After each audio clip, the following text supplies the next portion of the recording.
बात करेंगे हम लोग आज अपने कुछ नए सवालों पर जिनको एग्ज़ाम में प्रायः हमेशा ही देखा जाता है, और आप कुछ मेरे साथ जुड़कर एक प्रश्न से कई सारे कॉन्सेप्ट बिल्डअप करेंगे। आपका मेन फोकस होना चाहिए, ठीक है, कि आप कॉन्सेप्ट को बिल्डअप करें, है ना। कोई ट्रिक या शॉर्ट ट्रिक काम नहीं आती एग्ज़ाम में। तो इन चीज़ों को आप याद रखिए। जब आप कॉन्सेप्ट बिल्डअप करेंगे एक सवाल के करने के, आपको 2 से 3 मेथड पता होंगे। मेरी बात को आप समझिएगा, इस बात को मैं बार बार बोल रहा हूँ और इस बात पर ही मैं जोर दे रहा हूँ। क्यों दे रहा हूँ उसका कारण है ना, पर्सनल एक्सपीरियंस अपना बोल रहा है कि एक सवाल कभी कभी उस ट्रिक से नहीं आता या उस कॉन्सेप्ट से नहीं आपको आएगा पेपर के टाइम पर, क्योंकि उस टाइम प्रेशर होता है ना। तो जब आपको 2 से 3 कॉन्सेप्ट पता होंगे तो आप बड़ा आसानी से, एक नहीं आएगा दूसरे से आप कर लेंगे। जैसे आपका कोई आपके घर जाने का रास्ता है, ठीक है, 2 से 3 रास्ते हैं, सपोज दैट हर एक जगह के जाने के 2 से 3 रास्ते होते हैं। कभी कभी कुछ के ही वो केस बहुत कम होते हैं जिनके एक ही रास्ता हो, है ना। तो जब आप सपोज दैट एक आपकी गली में जाम लगा हुआ है, ठीक है, या कुछ वर्क इन प्रोग्रेस चल रहा है, तो आप क्या करेंगे, तुरंत आप ऑन द स्पॉट क्या करते हैं, दूसरी गली की ओर मुड़ जाते हैं और उस रास्ते से अपने आप मंजिल पर पहुंच जाते हैं, आप अपने घर पर पहुंच जाते हैं, ठीक है।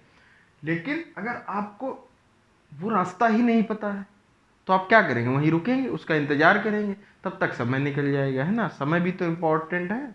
तो इस बात को समझिएगा कि सवाल के करने के आपको कई मेथड आने चाहिए कि एक ऑप्शन से आप कर लें। कभी कभी यार कोई सवाल आपसे नहीं होगा पेपर में, चाहे आप कोई भी एग्जाम दे रहे हो, कभी कभी एक आध क्वेश्चन, अगर 25 क्वेश्चन है तो उसमें 1-2 क्वेश्चन होंगे, अगर 50 है तो 3 से 4 होंगे जो आपको फंसाएंगे, और वो बंदा वही कर पाता है जिसको कई सारे तरीके आते हो, है ना। कभी कभी वहाँ मान लीजिए समय कम बचा है आपके पास, 5 मिनट में आपको 7 क्वेश्चन करने, कैसे कर लोगे? या आप ऑप्शन से कर लेंगे, या आप इकाई के अंक, या कैलकुलेशन आपकी फास्ट होगी, तभी तो आप कर पाएंगे, ऐसे तो आप नहीं कर पाएंगे। तो इन चीज़ों को थोड़ा सा ध्यान रखिएगा, सारे कॉन्सेप्ट को समझिएगा। जो ना समझ में आए आप कमेंट करिएगा, है ना, और वीडियो को लाइक और शेयर जरूर करते जाइएगा, है ना, जिससे मुझे भी मोटिवेशन मिले, है ना। चलिए बात करते हैं पहले क्वेश्चन पर।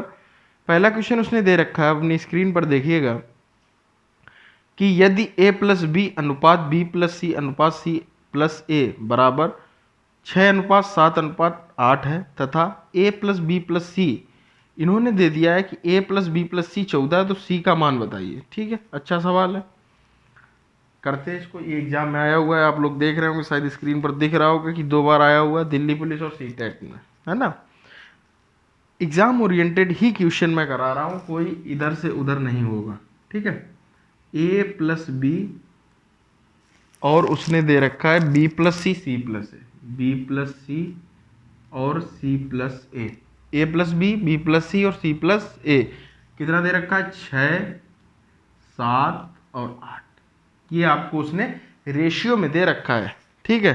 6 यूनिट है, इसको यूनिट माना जाएगा, ये आपकी एक्चुअल वैल्यू नहीं है, इस चीज़ को आप समझिएगा। तथा a प्लस बी प्लस सी बराबर 14, तथा a प्लस बी प्लस सी बराबर 14, ये यूनिट है। इस बात को आप समझिएगा ना, आप वैल्यू मान लें यूनिट, ठीक है, क्योंकि ये एक रेशियो वैल्यू है। अब आप मेरी बात को समझिए, यहाँ पर 2 का जोड़ है, यहाँ पर भी 2 का जोड़ है, और यहाँ पर भी 2 का जोड़ है, ठीक है। तो ये अगर 1 का रेशियो होता, suppose that A B C का उसने दे रखा होता 6, 7, 8, ठीक है, तो हम इसको वही वैल्यू मान लेते, ठीक है, कि ए की 6 यूनिट है, बी की 7 यूनिट रही होगी, रेशियो वैल्यू इसकी ये रही होगी, और सी की 8 यूनिट रही होगी। लेकिन यहाँ पर क्या है, 2-2 के पेयर हैं, और जो कि हमें नहीं पता है कि एक वैल्यू क्या होगी या दोनों वैल्यू क्या होगी, हमें इसमें कुछ नहीं पता है। आप देख रहे हैं कि इसमें हमें कुछ भी नहीं पता है कि कौन सी वैल्यू क्या होगी, ठीक है। तो अब हम यहाँ पर क्या करेंगे, अपनी तरफ से हम मानेंगे कि के यूनिट की जगह क्या लिख लेंगे, के, हमने ये के मान लिया, ठीक है। जब आप प्रोपोर्शनल टू लिखते हैं जैसे a प्रोपोर्शनल टू b, तो क्या हो जाता है a बराबर क्या हो जाएगा k बाई बी, ऐसे करके लिख लिया जाता है ना। तो k अपने आप इसमें हमने मान लिया, ठीक है, कि ये k है, यूनिट की जगह हमने क्या मान लिया k है।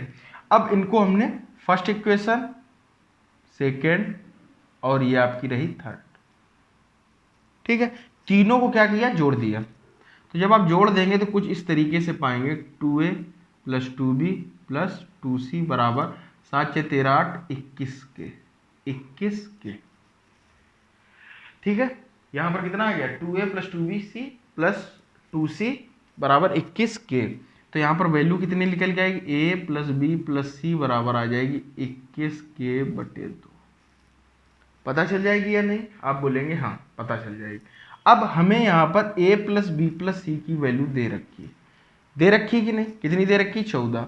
तो यहाँ पर लिखेंगे 14 बराबर 21 बटे 2 के, यही तो होगा।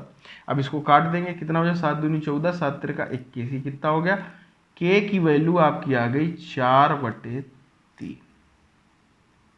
के की वैल्यू आपकी कितनी आ गई 4 बटे 3, और आपसे वैल्यू किसकी पूछ रहा सी की, ठीक है। के की वैल्यू आपकी आ गई 4 बटे 3, ठीक है। तो अब आप किस तरीके से करेंगे, आप यहां पर वैल्यू रख दीजिए, ठीक है, a प्लस बी में। अब हमें k की वैल्यू पता चल गई, तो अब हम क्या करेंगे यहाँ पर इक्वेशन में रख देंगे। तो यहाँ पर कितनी आ जाएगी आपकी, यहाँ पर देखिएगा a प्लस बी बराबर 6 k, 4 बटे 3, तो कितना आ जाएगा a प्लस बी बराबर 8। तो अब आपको a प्लस बी बराबर 8 पता चल गया, ठीक है। तो अब आप यहाँ पर देखिए कि a प्लस बी प्लस सी कितना दे रखा है, a प्लस बी प्लस सी उसने दे रखा है 14, कितना दे रखा है 14, यहाँ पर देखिएगा दे रखा है या नहीं। तो a प्लस बी प्लस सी बराबर अगर 14 है और a प्लस बी की वैल्यू कितनी है 8, तो 8 प्लस सी बराबर 14, तो c बराबर कितना आ गया 6 आपका आंसर हो जाएगा, है ना। c बराबर कितना आ जाएगा 6, ये आपका आ गया आंसर। एक तो ये तरीका आपका हो गया, ठीक है, c की वैल्यू कितनी आ गई 6। बात करते हैं अब हम लोग अपने अगले प्रश्न पर। अगला प्रश्न क्या दे रखा है, क्वेश्चन नंबर 2। क्वेश्चन नंबर 2 में उसने बोल रखा है आपसे कि 12 और 30 के तृतीय अनुपाती और 9 और 25 के मध्य अनुपाती का अनुपात ज्ञात कीजिए, ठीक है। इसमें आप क्या समझेंगे, तृतीय अनुपात भी समझ पाएंगे और आपके मध्य अनुपाती और रेशियो का भी फंक्शन आप समझ जाएंगे, है ना। तो 12 और 30 का तृतीय अनुपाती आप समझिएगा, 12 और 30 का तृतीय अनुपात, ठीक है।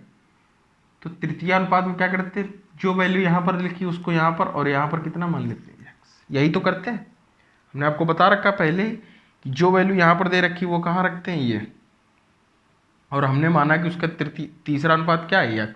तो किस तरीके से करेंगे, ये और ये, फर्स्ट टर्म गुणा फोर्थ टर्म, सेकेंड टर्म गुणा थर्ड टर्म, तो कितना हो जाएगा 12 इंटू एक्स बराबर 900, यही तो हो जाएगा, है ना। तो 3 से इसको काट देंगे, 3 ये आ गया आपका 300, ठीक है। तो ये कितना आ जाएगा 300 बटे 4, मतलब आ जाएगा 75, 75 वैल्यू आ गई क्या तृतीय अनुपात की, ठीक। अब वो दूसरी बात क्या कह रहा है, 9 और 25 के अनुपात में मध्यानुपाती 9 और 25, तो आप किस हिसाब से करते हैं under root A B, 9 into 25 कितना आ गया 3 और इसका बाहर आ जाएगा 5, मतलब 15। तो किसमें अनुपात पूछ रहा है, तृतीय अनुपात उसमें। तो आप देखेंगे 75 अनुपात 15 अर्थात कितना आ गया 5 अनुपात 5 अनुपात 1 आपका आंसर आ जाएगा डायरेक्ट, ठीक है। यहाँ से निकाला तृतीय अनुपात, यहाँ से निकाला मध्यानुपात, तृतीय अनुपात, अनुपात मध्यानुपात, आंसर आ गया, है ना। ऐसा कुछ नहीं था। बात करेंगे अगले प्रश्न पर, थोड़ा सा स्पीड भी पकड़ते हैं क्योंकि वीडियो थोड़ा लंबे हो जा रहे हैं, क्वेश्चन कम हो रहे हैं। कि ऐश्वर्या के पास कुछ मुर्गी और भेड़ हैं, यदि दोनों के कुल पैरों की संख्या 100 है तथा दोनों के सिरों की संख्या 38 है, तो मुर्गी और भेड़ों की संख्या, ठीक है। मान लेते हैं कि मुर्गी जो है, ये आपको नंबर सिस्टम में भी सवाल, मुर्गी की संख्या हमने मानी x, ठीक है।